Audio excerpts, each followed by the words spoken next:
Olá pessoal, sejam bem-vindos a mais um vídeo do canal EFI Sem Complicação. Meu nome é Renata e hoje a gente vai falar um pouquinho sobre os testes de cicloergometria e tanto protocolos de avaliação submáximo quanto protocolos de avaliação máximo.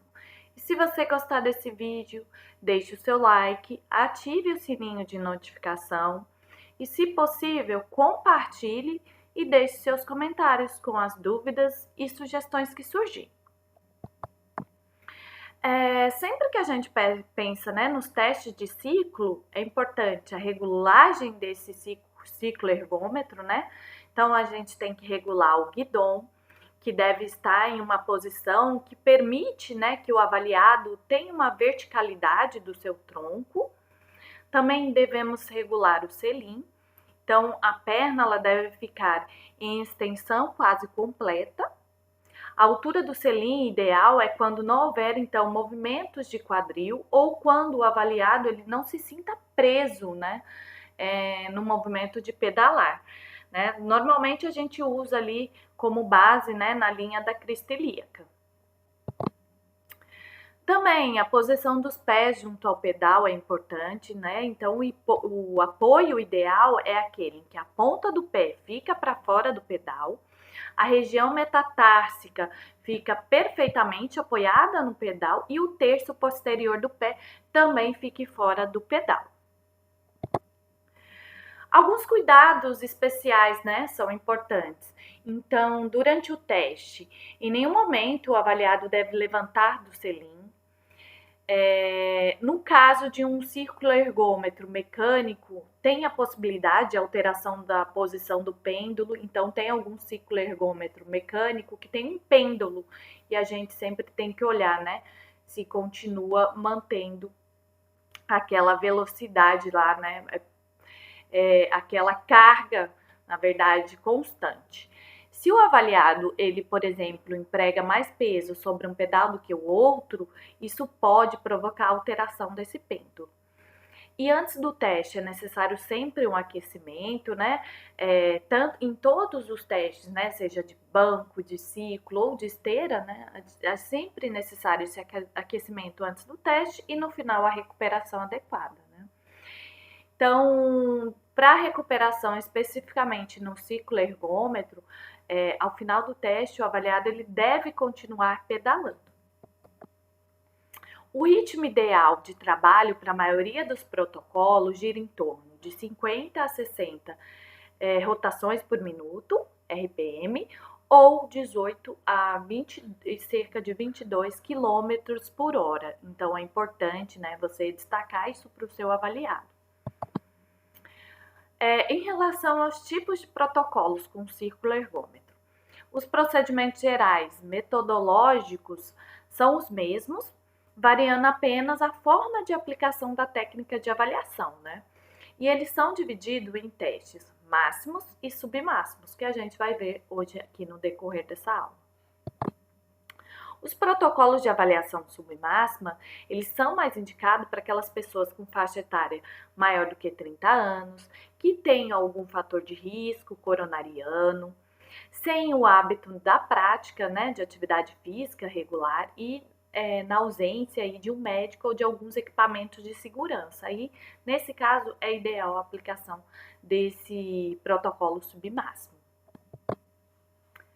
A escolha aí do tipo de protocolo, então, ela vai depender da população-alvo e do objetivo a ser empregado. Então, de uma forma geral, para pessoas com baixo risco coronariano, com menos de 30 anos e que realizam atividades de forma rotineira, e bem como os atletas, os protocolos máximos são os mais indicados.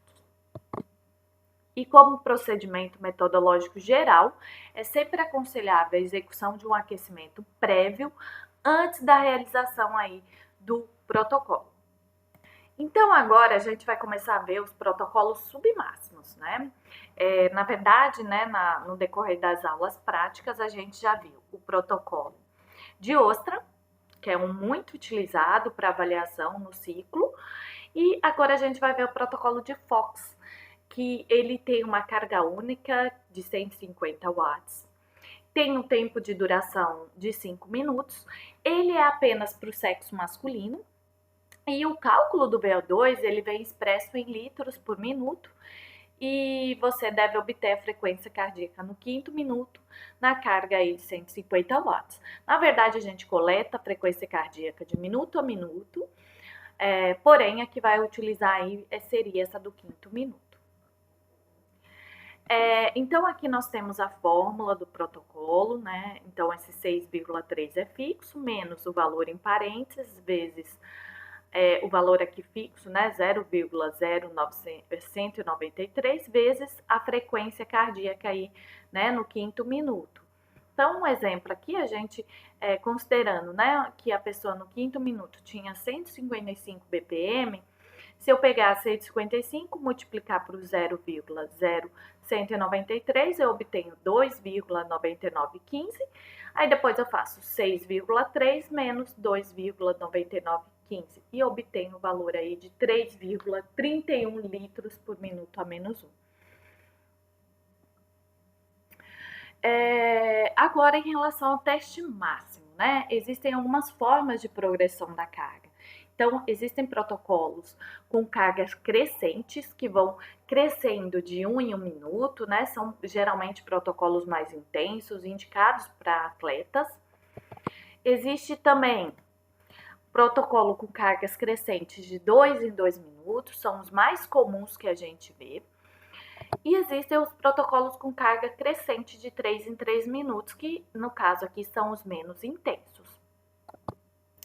No teste máximo, a gente sempre trabalha naquele patamar do mais ou menos 8 BPM para considerar, né, que aquele teste foi máximo. Lembrando que no teste submáximo, para considerar que aquele teste foi adequado, a gente usa, né, entre 55% e 85% da frequência cardíaca de treino. A duração do teste máximo, ela deve ficar aí em torno de 7 a 15 minutos, então você tem que estipular a carga inicial, né, correta para o avaliado, e a progressão da carga também deve ser correta, para nem ultrapassar os 15 minutos e nem ficar abaixo de 7 minutos. Então, aqui eu trago algumas dicas, né, tanto para submáximo quanto para máximo. Aquecimento para um submáximo 2 minutos, meio watts por quilo de peso, só que aqui é importante você ter um pouco de coerência, né? Porque às vezes você tem um avaliado com peso muito elevado, se você pôr meio watts por quilo de peso de aquecimento, já vai ser alto para ele. Então, tem esse bom senso. A volta calma seria de 2 a 3 minutos, com 1/4 aí da carga final em watts, tá? Já para um teste máximo, aquecimento uns 4 minutos, com 1 watts por quilo de peso, né? Mas lembra, né, de ter aquela coerência em relação ao peso. E de 3 a 5 minutos, né, de recuperação, né, de volta calma. Sendo que no primeiro minuto seria metade da carga final, no segundo minuto 1/3 da carga final, no terceiro minuto 1/4 da carga final e no quarto minuto com 0 de carga. E aí eu pergunto para vocês, quando termina afinal essa recuperação? A recuperação termina, né, na verdade, quando o avaliado, né, ele estiver próximo das condições de repouso dele, né, tanto em questão da frequência cardíaca como em questão da pressão arterial. Então, a frequência cardíaca abaixo de 120 e a pressão arterial abaixo de 140 por 90. Os testes de 1 minuto, aqui tem alguns exemplos de possíveis progressão, né? Então, para homem, entre 20 e 30 watts, para mulheres, de 15 a 20 e 25 watts, né? E atletas, né? Progressão de 30 e 50 watts. Lembrando que quando você escolhe um valor de progressão, toda vez que vai subir a carga, tem que manter aquele valor, você não pode alterar, né? Então, se eu estipulei para um homem uma progressão de 20 e 20 watts, eu tenho que todo tempo de subir a carga, subir de 20 em 20 watts. Um teste de 2 minutos. Progressão para homem de 25 a 50 watts, para mulheres entre 20 e 35 watts e para atletas entre 40 e 60 watts. E o teste aí de 3 minutos para homem, progressão entre 30 e 60 watts e para as mulheres entre 25 e 50 watts. A seleção da carga inicial também é um ponto importante, né? E vai depender de quem é o avaliado. Então, de acordo com a sua anamnese inicial que você fizer, né? E você vendo ali o comportamento da frequência cardíaca do avaliado no aquecimento, você consegue definir essa carga inicial. A gente deve verificar sempre, né, a frequência cardíaca de minuto a minuto para ver o comportamento dela, registrar a pressão arterial, né, pelo menos aí de 2 em 2 minutos e verificar o IPE, né, o índice de percepção de esforço, de 2 em 2 minutos junto com a pressão arterial. Um teste máximo, gente, é comum a gente ver, né, uma respiração profunda, muita transpiração, o IPE acima de 18 e uma frequência cardíaca aí próxima da máxima, né, geralmente naquela zona de mais ou menos 8. Então, existem alguns protocolos, né, nós temos protocolo de Balk, Jones, Rocha, Ostrom, American College, Bruce, Storer, e a gente vai ver eles agora. Então, protocolos máximos de 2 minutos por estágio, que são os mais comuns, nós temos um aqui muito conhecido, que é o protocolo de Balk. Neles são aplicados, né, estágios com aumentos a cada 2 minutos e com magnitude de 25 watts para não atletas e 50 watts para atletas bem condicionados. É necessário você verificar a massa corporal do avaliado antes de fazer o teste. Então, aqui nós temos, né, a fórmula do protocolo. Então, o que a gente tem que colocar aqui na fórmula, né? Então, a gente precisa, no caso aqui, o peso corporal do indivíduo e a carga final, né? Então, um exemplo aqui, o avaliado que atingiu 300 watts de carga final com peso de 80 quilos. Então, fazendo aí o cálculo, né? A gente, 12 vezes 300, mais, né? 3.660, mais 200. Tudo isso dividido por 80. Se a gente fizer isso, 80, que era o do peso, a gente obtém aí um VO2 de 47,5 mililitros quilograma por minuto a menos 1. Outro protocolo também de 2 minutos é o Rocha. O resultado é expresso agora em litros por minuto. Sua forma leva em consideração massa corporal magra, então precisa desse dado, frequência cardíaca máxima prevista para a idade e a atingida no teste. Sujeitos treinados, eu utilizo para calcular essa frequência cardíaca máxima essa fórmula, né? 198 menos 0,41 vezes idade, e destreinados a fórmula de baixo. Então, aqui nós temos a fórmula do VO2, né? Então, a gente precisa da massa corporal magra, da carga máxima, da frequência máxima prevista e da obtida. Então, aqui um exemplo, né? Um indivíduo de 27 anos, com peso de 70 quilos, tem uma massa corporal magra de 60,9, a frequência prevista de 194 e a obtida de 184. A carga máxima obtida foi de 250 watts. Quando a gente faz o cálculo, a gente vê, né, 4,7 vezes a massa corporal magra, 286,23, 14,3 vezes a carga máxima de 250, 3.575, mais 20 vezes máxima calculada, menos a máxima obtida, vezes 10, né, então 20 vezes 10. Eu depois tenho que lembrar de fazer essa multiplicação antes de fazer aqui o somatório. Aí, fazendo a parte de cima, dividido por 1.000, eu obtenho um valor de 4,06 litros por minuto. Outro protocolo de 2 minutos é o de Jones. O resultado também é em litros por minuto. No cálculo da forma, a carga registrada está na unidade de kpm, não de watts. É só você converter, né? Lembrando que 1 kp é igual a 50 watts e que é igual a 300 kpm. Então, aqui a fórmula, né, do teste, então nós temos que considerar a carga máxima, vezes 2, menos o peso vezes 3,5, tudo isso dividido por 1.000. Então, aqui um exemplo, né, considerando que um avaliado ele tem 90 quilos e a carga máxima dele foi atingida em 150 watts, que equivale a 900 kpm. Eu fazendo o cálculo, né, então, carga máxima vezes 2, ok? Então, 900 vezes 2, 1.800. O peso da pessoa vezes 3,5, 315. 1.800 menos 315, tudo isso dividido por 1.000, eu obtenho aí um VO2 de 1,485 litros por minuto. Outro protocolo que nós temos, né, do American College, ele também tem o mesmo procedimento das técnicas anteriores, ele tem uma diferenciação na fórmula, né? Ambas as fórmulas acham VO2 em mililitros, quilogramas por minuto, só que nós temos uma forma para bicicleta mecânica, né? Aí eu preciso aqui do kpm vezes 2 vezes 300, dividido pelo peso.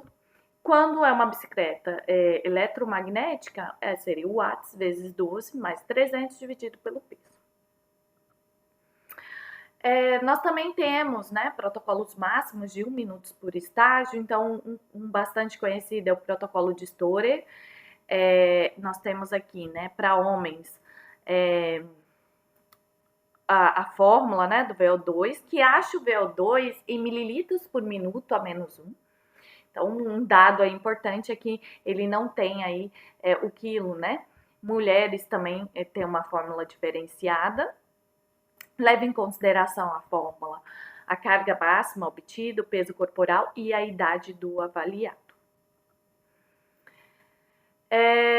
Aqui é importante considerar que o protocolo, né, ele já traz aí as cargas, né, de aquecimento, carga inicial e as progressões. Então, ele traz para indivíduos atletas do sexo masculino e feminino, indivíduos normais feminino e masculino. Então, por exemplo, uma mulher do sexo feminino normal, né, o aquecimento teria que ser 35 watts, 3 minutos, carga inicial de 50 watts e a progressão entre 10 e 20 watts, tá? Um exemplo aqui, imagina um indivíduo, né, do sexo masculino, 83 quilos, a carga máxima dele foi 400 watts e a idade dele é 23 anos. Quando a gente joga aí na fórmula, né, então 10,51 vezes 400, 6,35, né, vezes 83 do peso, 10,49 vezes a idade de 23, né? Então, primeiro eu faço as multiplicações.